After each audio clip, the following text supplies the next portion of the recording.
Hey guys, hope you've enjoyed GAD so far. My name's Kayur, I'm Andrea. I'm Delaney. And I'm Melanie. and we're all assistants at the UCF Digital Accessibility Lab on campus.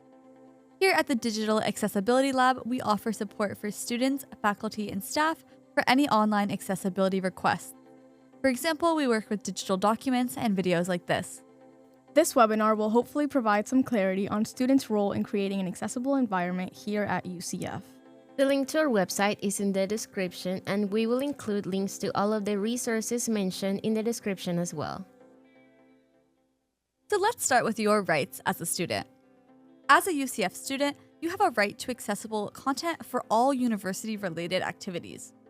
UCF's commitment to providing equal access for all students is monitored by the Office of Non-Discrimination and Accommodations Compliance, or ONAC for short.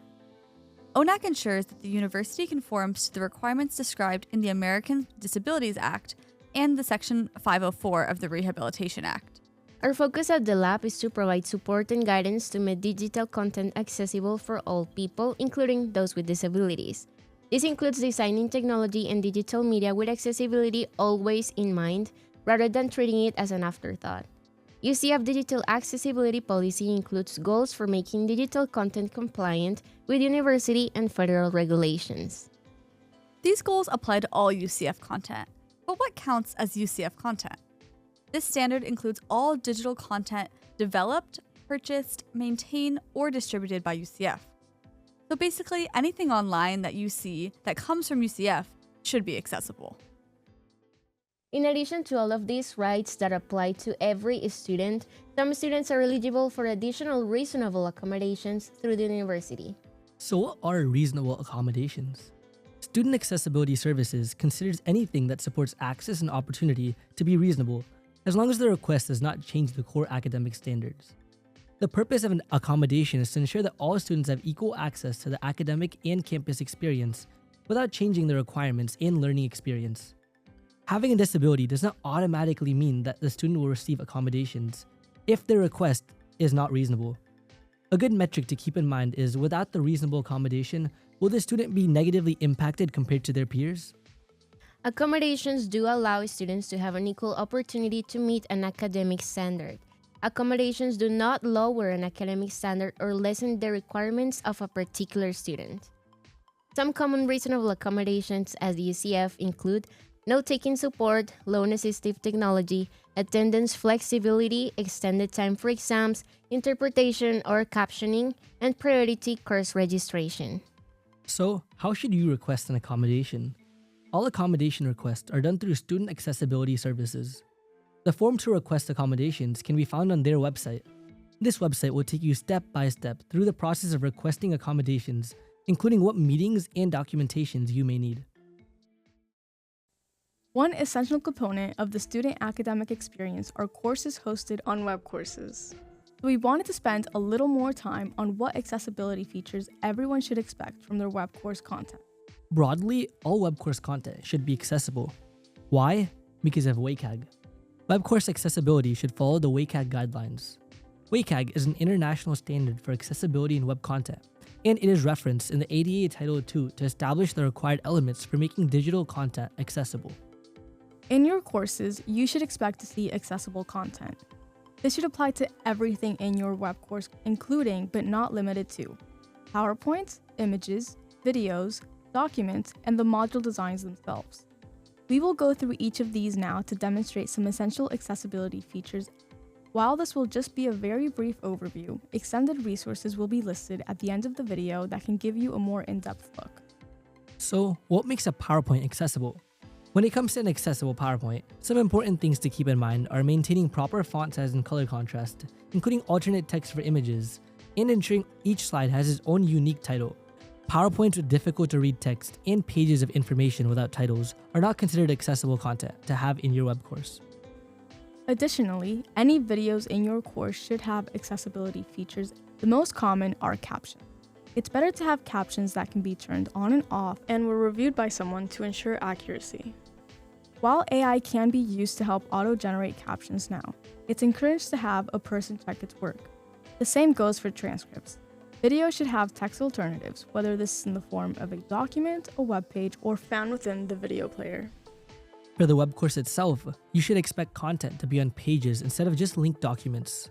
Everything should be clearly formatted with headings, bold text, embedded content, and alt text for images. Longer readings should be broken into smaller sections so they're easier to follow. You should also see tables used properly, clear and descriptive links, and good color contrast throughout. Last but not least, for PDFs, it's important that we have a proper heading structure, use alt text with their images, and check for proper reading order. Hearing all these accessibility requirements can be overwhelming, but UCF has resources to help faculty and staff implement them effectively. A full list of these resources will be provided in the video description. So now that we've talked about your rights as a student, let's talk about how you, as a student, are also responsible for promoting digital accessibility.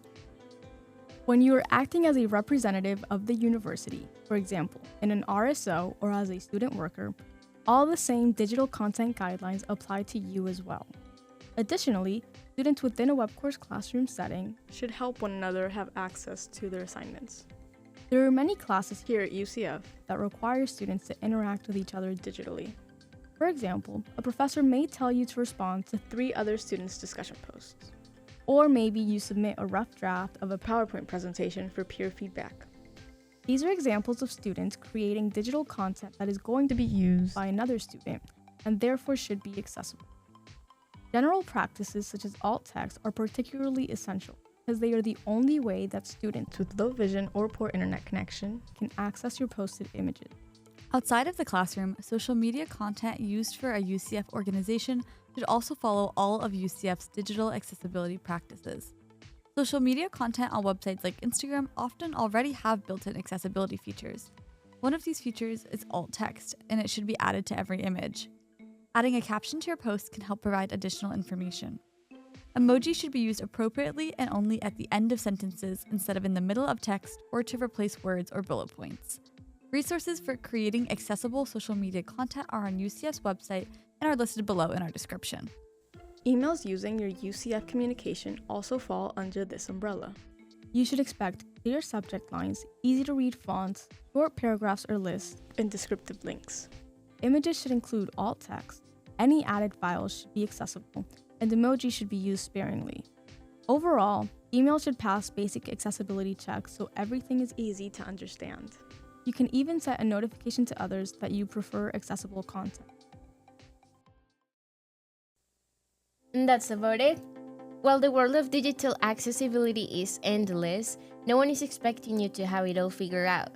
The most important part of growing our accessible culture at UCF is a willingness to learn. And by sticking to the end of this webinar, you have already taken that first step. Before we wrap up, we will take you through a quick tour of some of the available resources, and we will add the links to all of this in our description. If you as a student are looking into how to request accommodations, you can visit the Student Accessibility Services website. If you believe that you've encountered an accessibility barrier that is a detriment to your learning, UCF has a Report a Barrier form. For any faculty members looking to make their course more accessible, UCF offers UDoIt, which is a personalized software that scans your course and finds any potential accessibility barriers. It then goes step by step to help you fix it. Learn more about UDoIt by visiting their website. Finally, for students, faculty, staff, or anyone who is interested in learning how to make more accessible content, there are so many resources out there to continue this journey. You can review UCF's digital accessibility guides online. And of course, you can always reach out to us at the Digital Accessibility Lab. We offer content remediation, trainings, or just general accessibility advice. Thank you all for watching and for helping UCF become a more accessible digital space. And as always, go Knights! Charge on!